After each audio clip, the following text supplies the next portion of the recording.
Have a good day, class 7 student. Now today your social science chapter part, history chapter number 1 and also page number 6 your NCERT book, new social and political groups.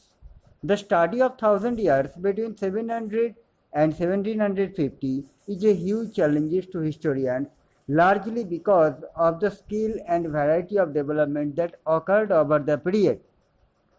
Study करना बहुत ही problem था 700 से 1750 तक। ये एक ऐतिहासिक लोगों के लिए बहुत ही डिफ़िकल्ट सिचुएशन या डिफ़िकल्टी इसका टाइम था। इसका रीज़न क्या था ना, उस time variety type of development हुआ था और वैराइटी अलग अलग पीरियड में, तो अलग अलग पीरियड में अलग अलग किस्म के काम हुआ था या डेवलपमेंट हुआ था। इसके बारे में स्टडी करना बहुत ही डिफ़िकल्ट होता है। जो एक स्टेप वाइज सीरियली जब होता है तो उसको स्टडी करना एक अच्छी बात होता है, मतलब एक बहुत ईजी काम होता है। और जब आगे पीछे आगे ऐसे करते करते अगर किसी को काम करना पड़े तो वो थोड़ा डिफ़िकल्टी तो होगा ही। As different moment in this period new technologies made their appearance like the Persian wheels and in irrigation. तो इसके साथ साथ इसी टाइम में कुछ टेक्नोलॉजिकल डेवलपमेंट भी बनाया गया था, लाइक जैसे पर्शियन व्हील्स, एक चक्के जैसा बना हुआ है जो इरिगेशन में काम आएगा। You can see the picture of Persian wheels. आप लोग पिक्चर को देख पा रहे हैं, एक चक्का है बहुत ही बड़ा जिसके जरिए पानी इरिगेशन सिंचाई व्यवस्था पानी को, अगर आप लोगों हमारे स्कूल के पुराने स्टूडेंट हैं या अगर आप लोगों को इनविटेशन दिया गया था जिसमें साइंस एग्जीबिशन में लास्ट ईयर जो हुआ था हमारे स्कूल में, उसमें आप लोगों के ही हायर क्लास के एक दीदी ने इसको बनाया था। तो अगर आप लोग आते तो देख पाते। तो ये एक बहुत बड़ा का चक्का है जिसमें पानी उठाने का, जैसे क्या है ना, पॉन्ड होता है ना, पॉन्ड के बीच में हो या पॉन्ड के किनारे में एक पोजीशन बना के उसको लगा दिया जाता है और उस चक्के के हर एक एंड पे, हर एक पॉइंट पे एक एक पानी उठाने का जगह रखा जाता है। वो चक्का को घुमाया जाता है और पानी उठा के दूसरी ओर फेंक देता है। तो इस तरीके का the spinning wheel is weaving and farmers is in compact. ये जो स्पिनिंग व्हील है, स्पिनिंग व्हील ये देखने में सिलाई मशीन की जो चक्का रहता है नीचे उसी के जैसा दिखने में होता है, बट ये फार्मिंग के लिए काम आता है। New food and beverage arrive in the sub continent like potato, corn, chillies, T and coffee. और इसके साथ साथ उस पीरियड में बहुत सारे नए नए खाना या प्रोडक्शन, मतलब एग्रीकल्चर प्रोडक्ट जो है उसको एग्रीकल्चर करना शुरू किया गया था, जैसे कि potatoes, corn, chilli, tea, coffee. Remember that all these innovations, new technologies and crop came along with people who brought other idea with them as well. तो ये हम लोगों को ध्यान में रखना है। ये जो इनोवेशंस का काम चल रहा है, ये टेक्नोलॉजी आ रहा है एग्रीकल्चर क्षेत्र में, ये कुछ लोग लिमिटेड पर्सन्स लोग ही इस आइडिया को अपनाया था। As a result this was a period of economic, political, social and cultural changes. तो इसी के चलते हुए समाज में, सोसाइटी में इकोनॉमिकली, अर्थनीतिक, राजनीतिक और सामाजिक और कल्चरल चेंजेस आया। You will learn about some of this changes in chapter 5, 6 and 7। ये जो चेंजेस आया, कैसे आया, इवन इसके बारे में थोड़ा ब्रीफली अब लोग आगे चैप्टर 5, 6, 7 में पढ़ेंगे। This was also a period of great mobility. Groups of people traveled long distance in search of opportunities. इसके साथ साथ ये एक पीरियड है जो मोबिलिटी, मतलब one area to another area movement करते हुए काम के सिलसिले में या किसी इकोनॉमिकली डेवलप होने के लिए। जैसे मैं आया हूँ कल बंगाल से, या यूपी के कोई लोग बंगाल में जा रहे हैं, कोई मुंबई में जा रहा है, कोई पंजाब में, कोई दुबई। तो ये आउटर कंट्री को अगर हम लोग छोड़ेंगे तो इनर कंट्री में one area to another area काम के सिलसिले में लोग एक दूसरी जगह पे ग्रुप बना के जाते हैं। The sub continent held immense wealth and the possibility for people to carve a fortune. सब कॉन्टिनेंट में, हमारे इंडियन सब कॉन्टिनेंट में जो वेल्थ है, जो संपद है, ये पॉसिबिलिटी को जो कॉमन पीपल है इस फ्यूचर में, फॉर्चून मतलब भविष्य में, इन फ्यूचर में कॉमन पीपल के बहुत ही काम आएगा, वेल्दी बनाएंगे, मतलब कॉमन पीपल को रिचर पर्सन में भी लाएंगे, पुअर नहीं रहेगा, ये थिंकिंग किया जाता है. One group of people who became important in this period were the Rajputas. The name derives from Rajputra. ऐसा ही एक ग्रुप, जिस ग्रुप को राजपूत नाम से जाना जाता है, ये जो राजपूत कहा जाता है, ये एक्चुअली डिराइव हुआ है, पहले इसको राजपुत्र कहा जाता था. The son of A ruler, मतलब एक रूलर, एक शासक के राज बेटे को कहा जाता था. Between the 8th and 14th centuries, the term was applied more generally to a group of warriors who claimed Kshatriya caste status. आगे चल के 18th and 14th सेंचुरी में क्या हुआ, इस बीच में 8 से 14th सेंचुरी के बीच में ये जो ग्रुप था, ये ग्रुप आगे मतलब वॉरियर्स के तौर पे अपील किया कि वो लोग एक वॉरियर्स हैं और अपने आप को क्षत्रिय कहलाने लगे, या हम लोग क्षत्रिय कास्ट के हैं, मतलब राजा है.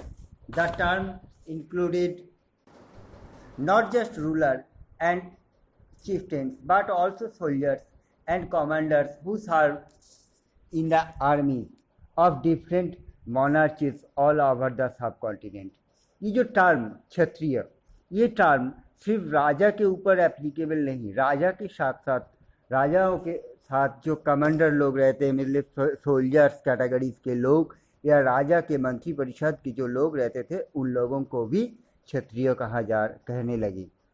ए chivalric code of conduct, extreme valor and a great sense of loyalty were the qualities attributed to Rajput by their poets and bards. इसके बारे में उन राजपूत लोगों के एट्रीब्यूट, मतलब जो भी प्रोफेशन या उन लोगों के एटीट्यूड, उन लोगों के कल्चर्स के बारे में बहुत सारे पोइट्स ने लिखे हैं.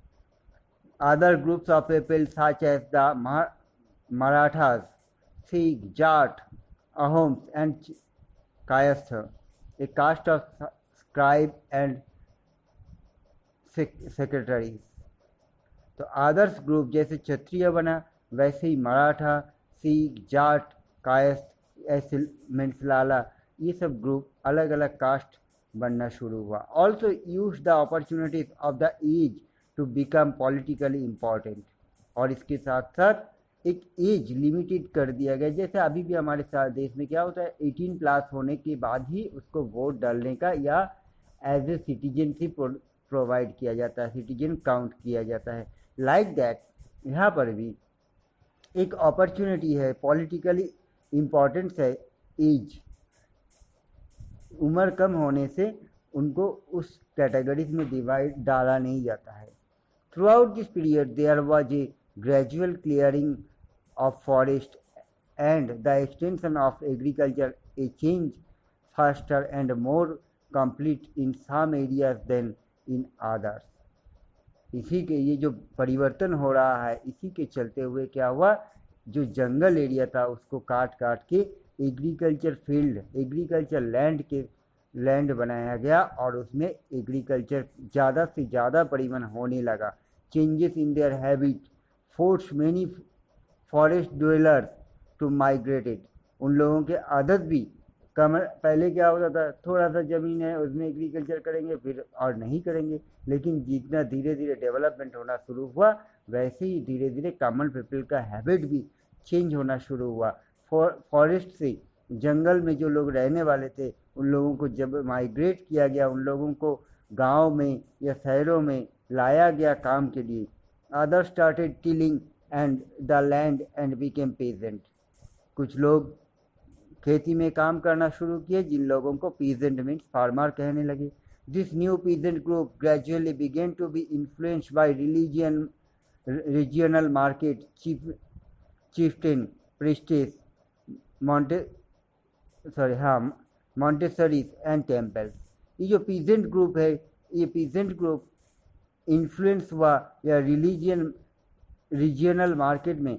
वो लोग पीजेंट, कोई भी फार्मर एग्रीकल्चर करने के बाद, ऐसा तो नहीं जब ज़्यादा ज़मीन में एग्रीकल्चर कर रहा है, लाइक दैट, अगर मान लिया जाए कि किसी के पास आप लोगों में से 2 बीघा ज़मीन है, तो आप लोग क्या करें, आप लोगों के घर में आपके पापा क्या करेंगे, वो 2 बीघा ज़मीन में एग्रीकल्चर करेंगे। जो भी मिलेगा, चाहे वो व्हीट हो चाहे वो राइस हो, पूरे साल भर या जितना दिन खाने को मिले उसके लिए स्टोर करेंगे। लेकिन उसी जगह पे अगर देखा जाए किसी के पास 20 बीघा ज़मीन है, तो वो 20 बीघा ज़मीन में एग्रीकल्चर करके क्या करेंगे, 20 बीघा ज़मीन का चावल हो या राइस या व्हीट्स, तो एक साथ नहीं खा पाएगा, पूरे साल भर में ख़त्म नहीं होगा, तो वो कहाँ जाएगा, मार्केट में। यही मार्केट किस एरिया में होगा, रीजनल एरिया में मार्केट होगा, या जो मंदिर मस्जिद या टेम्पल के सामने जाके बैठ के उस सामान को बेचने लगेंगे। They became part of large complex society and were required to pay taxes and offer goods and services to local lords। और धीरे धीरे उन लोगों का इकोनॉमिकल कंडीशन जब बिल्डअप होगा, ग्रो अप हो जाएगा, तब उन लोगों को गवर्नमेंट को टैक्स पे करना पड़ेगा। गवर्नमेंट मीन्स यहाँ पे लोकल जो जमींदार होते हैं उन लोगों को टैक्स देना होगा। As a result significant economic and social difference emerged among its people. तो इसी के चलते हुए जो एग्रीकल्चर फार्मर लोग थे, फार्मर लोगों के अंदर भी इकोनॉमिकली, अर्थनीतिक तौर पे सामाजिक एक डिफरेंस पैदा हुआ। ऑब्वियसली होगा, जिसके पास 2 बीघा ज़मीन है वो गरीब में आ जाएगा, जिसके पास 20 बीघा ज़मीन है या 20 बीघा, 2 बीघा, 5 बीघा, 20 बीघा ज़मीन है, वो ज़्यादा एग्रीकल्चर कर रहा है, तो वो खाना खाने के बाद वो सामान बेच भी रहा है, तो उसको पैसा, इकोनॉमिकली उसका डेवलपमेंट हो रहा है। सो एक क्लास में डिफरेंट होने लगा समाज में इकोनॉमिकली। सम possessed more productive land, other also kept cattle। कुछ लोग मोर प्रोडक्टिव लैंड, मतलब जो ज़मीन है, किसी के खेत में बहुत ज़्यादा सामान प्रोड्यूस हो रहा है, किसी के खेत में कम हो रहा है। ये तो होता ही है, अकॉर्डिंग टू लैंड डिपेंड्स कर रहा है। तो कुछ लोग ट्रैक्टर से खेती कर रहे हैं और वहीं पर कुछ लोग गाय बैल से अभी भी खेती करते हैं। And some combined artisanal work with agricultural activities during the lean session. और कुछ लोग हैं जो एडुकेटेड लोग हैं, वो लोग एग्रीकल्चर के ऊपर एक्टिविटीज़ या कुछ प्रैक्टिस कर रहे हैं, कुछ नया करने की सोच रहे हैं, जो लोग सीख के आए हैं agriculture. As society became more differentiated people were grouped into jatis or subcaste and rank on the basis of the backgrounds and their occupations। तो इसी के चलते हमारे समाज में क्या हुआ ना, बहुत सारे डिफरेंट कास्ट, जनजाति, उपजाति या वेरियस टाइप ऑफ कास्ट में हम लोग डिवाइड होना शुरू कर दिए। किसके तौर पे ना, ऑक्यूपेशंस के तौर पे, जीविका के तौर पे, और इकोनॉमिकल कंडीशन के ऊपर। लाइक दैट अभी भी हम लोग बोलते हैं, कोई आप लोग बोलते हैं, हम लोग नहीं, हम लोग ये सब जानते नहीं थे यहाँ पर। तो देखें जो भी है, कास्ट सिस्टम जो है हमारे इंडिया में कुछ एरिया में, डाइवर्स एरिया में, बहुत ज़्यादा एरिया में ये कास्ट सिस्टम अभी भी माना जाता है, इवन बहुत ही डीपली माना जाता है। लाइक दैट यहाँ पर हम देखते हैं, किसी को कहते हैं हलवाई, किसी को कहता है बनिया, किसी को कहते हैं फार्मर, या डिफरेंट। तो ये लोगों को अलग अलग कास्ट में डिवाइड करने के लिए, पहले तो ऐसा नहीं था, पहले सब ह्यूमन थे। और धीरे धीरे लोग जब डेवलप हो रहे हैं, लोग जब अपना काम को डिवाइड करने के, हम लोग कुछ ग्रुप में डिवाइड होके एक जॉब को वो लोग अपना लाइफ स्टाइल के तौर पे यूज़ कर रहे हैं, अपनी इकोनॉमिकल कंडीशन बिल्डअप करने के लिए यूज़ कर रहे हैं, तब हम लोग जाके क्या हुए, अलग अलग तरीके का, अलग अलग कास्ट में हम लोग डिवाइड हुए।